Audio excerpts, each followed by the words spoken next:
অন্ধকার রাতের অবসান হয়েছে, নতুন ভোরে মানুষ এখন ভয়মুক্ত পরিবেশে এখন প্রাণ খুলে কথা বলছেন। আর দুধেল গাইদের জামাই আদর শুরু হয়েছে, তাদের এখন জামাই আদর করা হচ্ছে। আর এই দুধেল গাইজের যে দিদি, সেই দিদির দিকেও এবার তদন্ত ধীরে ধীরে এগোতে শুরু করেছে। তিনিও পার পাবেন না, তারও হয়তো হাত করা পড়ল বলে। নমস্কার, আমি প্রদীপ দাস, আর আপনারা দেখছেন দেশপ্রেমিকদের চ্যানেল আমাদের ভারত। যারা প্রথম দেখছেন তাদের কাছে অনুরোধ, চ্যানেলটি সাবস্ক্রাইব করবেন এবং ভিডিওটি লাইক করবেন।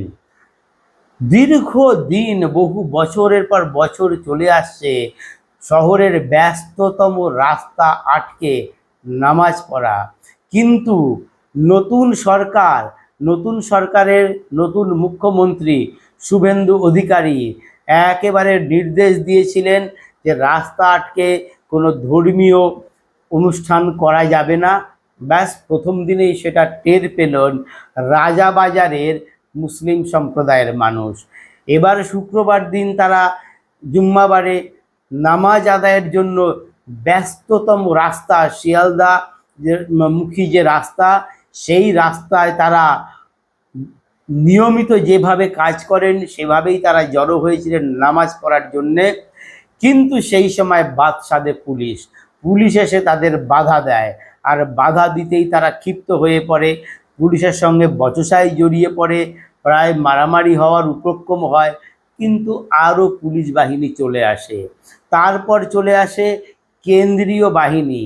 এমনকি এই পুলিশের সঙ্গে যখন বচসা হচ্ছিল সেই সময় তারা আল্লাহু আকবর বলে দড়ি দিতে শুরু করে, কিন্তু বেশি দূর আর এগোতে পারেনি। কেন্দ্রীয় বাহিনী আসা এবং পুলিশের অন্যরকম রূপ দেখায় তারা শেষ পর্যন্ত রণে ভঙ্গ দেয়। মানে এই প্রথম তারা দেখলো যে আইনের শাসন কাকে বলে। এতদিন ছিল শাসকের আইন, এবং সেই আইনটা ছিল এই দুধেল গাইদের জন্য। তারা যা করত তাতেই তাদের মাপ। তারা যেমন একটা বাইকে চারজনও যেত এবং হেলমেট ছাড়া, কিন্তু তাদের কোনো ফাইন নেওয়া হতো না। আর অন্য সম্প্রদায়ের মানুষ, হিন্দুরা যদি হেলমেট ছাড়া কেউ যেত তখন তাদের ফাইন করা হতো, এবং অবশ্যই ফাইন করা উচিত, এ ব্যাপারে কোনো আপত্তি নেই। কিন্তু তারা ছাড় পেয়ে এসছে। দীর্ঘদিন, বছরের পর বছর মানুষ সোশ্যাল মিডিয়ায় ছবি দিয়ে দেখিয়েছে যে পুলিশ এদের কিছু করে না। মানুষের একটা ক্ষোভ তো ছিলই, এবং সেই ক্ষোভেরই তো বহিঃপ্রকাশ যে এবার ভোটে ঘটেছে। আর মুখ্যমন্ত্রী হওয়ার পরই একেবারে পুলিশকে করা নির্দেশ যে হেলমেটবিহীন কাউকে রাস্তায় বাইক নিয়ে চলাচল করতে দেওয়া হবে না, ধরলেই ফাইন, ধরে ধরে তাদের ফাইন করতে হবে। এবং সেটা শুরু হয়েছিল কোথায়? রাজাবাজার, মমিনপুর, ইকবালপুর, খিদিরপুর, সব জায়গাতে। এবং কি শান্ত শিষ্ট একেবারে ছেলের মতো তারা প্রত্যেকে পুলিশের কাছে ফাইন দিয়ে, 1000 টাকা ফাইন দিয়ে তারা গেছে, কোনো ট্যাফও করেনি, যেন বাধ্য ছেলে। অথচ এতদিন কি হতো, পুলিশ তাদের ধরতে সাহস পেত না, ধরলেও পুলিশকে চর থাপ্পড় মেরে তারা চলে যেত। সংবাদ মাধ্যমেই দেখা গেছে পুলিশ অফিসারকে জিজ্ঞেস করছে যে আগেও তো আপনারা এরকম ফাইন নিতেন, আর আগের সঙ্গে এখনকার পার্থক্য কী? পুলিশ যিনি কর্মী তিনি বলছেন আগে তো আমরা মানে সমস্যা হতো, আমাদের ধমক দিত, এবং মানে বলতে পারছে না যে মারধরও করতো, এবং বাইক নিয়ে পালিয়ে যেত জোর করে, কিন্তু এখন আর সেটা হচ্ছে না। তার মানে নতুন সরকারের সময় এখন এই দুধেল গাইরা আইন মানতে বাধ্য হচ্ছে। ধীরে ধীরে তারা আইনের এখন মানতে শুরু করেছে। ক্ষোভ তাদের মধ্যে আছে, কিন্তু নতুন মুখ্যমন্ত্রীর যে রূপ তারা প্রথম দিন থেকে দেখে তারা কিন্তু কিছুটা ঘাবড়ে গেছে।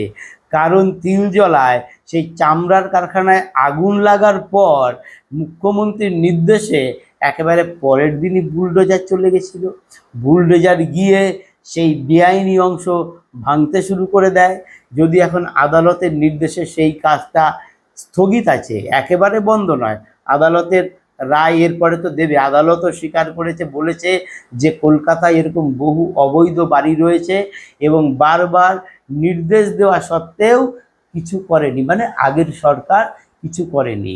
আর মুখ্যমন্ত্রী পরিষ্কার বলে দিয়েছেন যে সমস্ত এলাকা, এই তপসিয়া, তিলজলা, ইকবালপুর, মমিনপুর, খিদিরপুর এলাকায় যে সমস্ত অবৈধ কারখানা রয়েছে, যার বিল্ডিং প্ল্যান নেই, পুরসভাকে নির্দেশ দিয়েছে যে তাদের জলের লাইন কেটে দিতে হবে এবং বিদ্যুৎ কর্তৃপক্ষকে নির্দেশ দিয়েছে তাদের বিদ্যুতের লাইন কেটে দিতে হবে।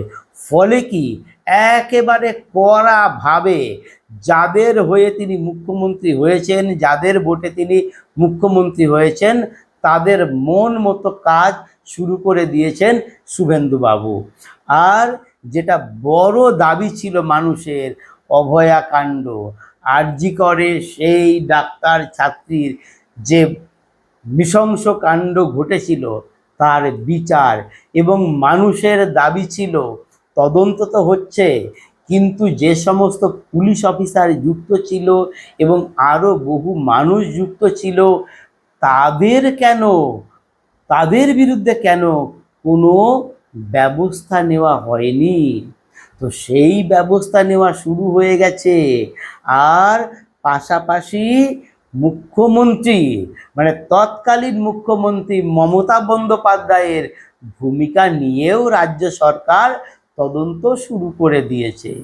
সেই সময় ডিসি সেন্ট্রাল এবং ডেপুটি পুলিশ কমিশনার নর্থ এবং কলকাতার পুলিশ কমিশনার বিনীত গোয়েলের ভূমিকা নিয়ে প্রশ্ন উঠেছিল। ডিসি সেন্ট্রাল ইন্দিরা মুখোপাধ্যায়ের বিরুদ্ধে অভিযোগ উঠেছিল এবং সাধারণ মানুষ টিভিতে দেখেছে বারবার যে তিনি এই পুরো ঘটনাকে ধামাচাপা দেওয়ার চেষ্টা করেছেন। সংবাদ মাধ্যমের সামনে তিনি যে তথ্য তুলে ধরতেন তাতে পরিষ্কার বোঝা যেত তিনি তথ্য ধামাচাপা দেওয়ার চেষ্টা করছেন। এবং ডেপুটি কমিশনার নর্থ অভিষেক গুপ্তা, তার বিরুদ্ধে তো অভিযোগ অভয়ার মা বাবাকে তিনি টাকা দিতে চেয়েছিলেন। আর পুলিশ কমিশনার কলকাতার, তার বিরুদ্ধে তো পুরো সবটাই অভিযোগ রয়েছে। কারণ ঘটনার পর সেই জায়গাটাকে রক্ষা করা হয়নি, বরং পুলিশের যে ভূমিকা আমরা তখন দেখেছি, সারা বিশ্ব দেখেছে, তথ্য প্রমাণ যাতে মুছে যায় তার চেষ্টা করা হয়েছে। মানুষ কাতারে কাতারে ভিড় করেছে সেখানে এবং সেই তথ্য প্রমাণ লোপাট করার যা দরকার তাই করা হয়েছিল। তো তাদের ভূমিকা নিয়ে এবার তদন্ত হবে। সিবিআই তদন্ত যেমন হচ্ছে সেটা হচ্ছে, এবার এটা হবে প্রশাসনিক তদন্ত এবং তাদের সাসপেন্ড করা হয়েছে। মানুষ খুব খুশি হয়েছে, কারণ তারা চাইছিলেন যে এদের বিরুদ্ধে ব্যবস্থা নেওয়া হোক। আর মুখ্যমন্ত্রী পদে বসেই শুভেন্দু অধিকারী সেই ব্যবস্থা শুরু করে দিয়েছেন এবং মুখ্যমন্ত্রী জানিয়েছেন যে সেই দিন যে ওই সময় হোয়াটসঅ্যাপের মাধ্যমে যে কথাবার্তা হয়েছে, হোয়াটসঅ্যাপ চ্যাট এবং ফোনে যে সমস্ত নির্দেশ এসছে, সমস্ত খতিয়ে দেখা হবে এবং মুখ্যমন্ত্রীর ভূমিকাও খতিয়ে দেখা হবে। মানে মুখ্যমন্ত্রী এর সঙ্গে কিভাবে জড়িত, ফোনে তিনি কাকে কি নির্দেশ দিয়েছেন, কলকাতার পুলিশ কমিশনারকে তিনি কি নির্দেশ দিয়েছিলেন, যার জন্য পুলিশ কমিশনার ঘুম থেকে উঠেই চোখ কষলাতে কষলাতে তিনি আরজি করে চলে গেছিলেন। কেন তিনি গেছিলেন? হঠাৎ একজন পুলিশ কমিশনার, তিনি তো তার ফোর্স পাঠিয়ে দেখতে পারতেন, কারণ তো প্রথমেই তো তিনি জানতেন না কত বড় ঘটনা ঘটেছে। তো তিনি সেখানে ছুটে গেছিলেন কেন? কিন্তু ছুটে গিয়ে যে ক্ষেত্রটা যেখানে দুর্ঘটনাটা ঘটেছে সেইটাকে রক্ষা করার দায়িত্ব তিনি নেননি কেন? তিনি কেন ওই জায়গাটাকে যাতে তথ্য প্রমাণ লোপাট পেয়ে যায় তার ব্যবস্থা করেছিলেন? তা কার নির্দেশে তিনি ওই আরজি করে গেছিলেন? তারপর সেই আরজি করে যে ভাঙচুর হয়েছিল, সেই ভাঙচুরে তো ব্যাপারটা ছিল তথ্য প্রমাণ লোপাটেরই ব্যাপার ছিল। তাহলে সেইটার কি করে ঘটলো, সেই জিনিসগুলো তো মানুষের মনে প্রশ্ন জেগেছিল।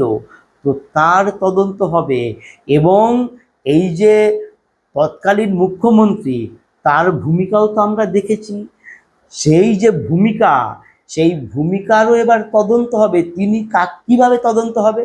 কারণ তিনি ফোন যা করেছেন, সেরকম সেই ফোন কাকে কি করেছেন তার কল রেকর্ড যদি বের করা যায় তাহলে সেটা জানা যাবে। আর হোয়াটসঅ্যাপে কাকে কি নির্দেশ দেওয়া হয়েছে সেগুলোও জানা যাবে। তারপরে রয়েছে, বারবার অভয়ার মা বলছেন যে পানিহাটির বিধায়ক, তার ভূমিকারও তদন্ত হওয়া উচিত।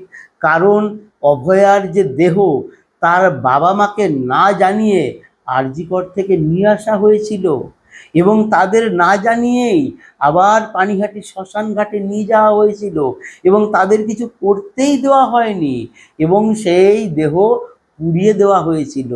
এবং পুড়িয়ে দেওয়ার পরে তাদের ভেতরে যে চাপা উল্লাস ছিল সেটাও অভয়ার মা দেখেছেন। ফলে সমস্ত ভূমিকা খতিয়ে দেখার নির্দেশ দিয়েছেন মুখ্যমন্ত্রী শুভেন্দু অধিকারী। ফলে তদন্ত যেভাবে এগোবে, মুখ্যমন্ত্রীও পার পাবেন না, মানে প্রাক্তন মুখ্যমন্ত্রী।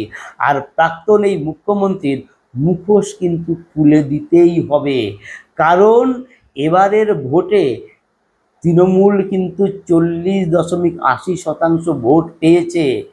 তার ভেতরে যদি আমরা ধরি যে 30% মুসলিম ভোট, তার মধ্যে এই বিভিন্ন মুসলিম সংগঠনগুলো যারা আছে, আইএসএফ, হুমায়ুন কবিরের দল, এরা যে ভোট পেয়েছে, সিপিএম কিছু পেয়েছে, কংগ্রেস কিছু পেয়েছে, তার থেকে যদি কিছু বাদ দিই তাহলেও তৃণমূল কংগ্রেস 26-27% এই মুসলিম ভোট পেয়েছে।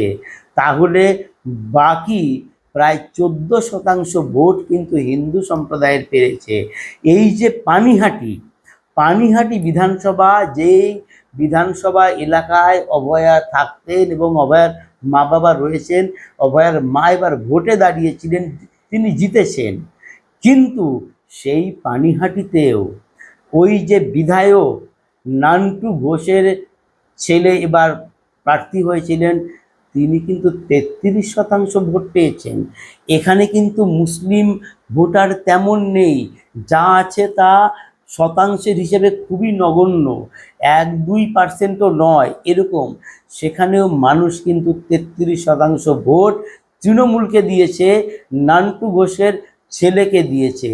তার মানে পশ্চিমবঙ্গের একটা অংশ কিন্তু মমতা বন্দ্যোপাধ্যায়কে এখনও তারা অন্য চোখে দেখেন। এখনও তারা মমতাকে সেই স্বচ্ছ মমতা সেইভাবে তারা দেখেন যে তিনি যে ওই সাদা শাড়ি, হাওয়াই চটি, তার সাদা শাড়িতে যে কালো দাগ লেগেছে সেটা তারা এখনো মানেন না। কারণ সেটা তারা এখনো বিশ্বাস করে না।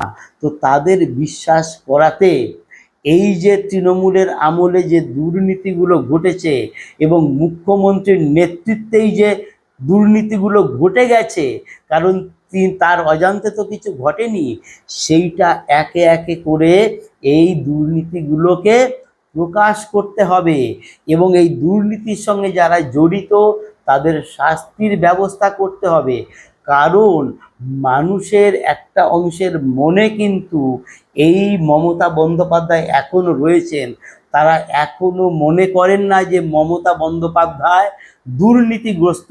তারা এখনও মনে করেন যে তাদের দিদি সততার প্রতিমূর্তি, তাই তিনি যে সৎ নন, তিনি যে কতটা অসৎ, এবং তার ছত্রছায়ায় থেকে এই তোলামূল যে কিভাবে তার নেতারা কোটি কোটি টাকার মালিক হয়েছেন, প্রাসাদের মতো বাড়ি করেছেন, সেই জিনিসগুলো এবার প্রকাশ্যে আনতে হবে।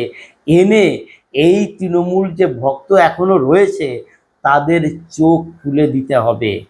আমার এই প্রতিবেদন কেমন লাগলো তা অবশ্যই আপনারা কমেন্ট বক্সে জানাবেন। ভালো লাগলে শেয়ার করবেন। নমস্কার।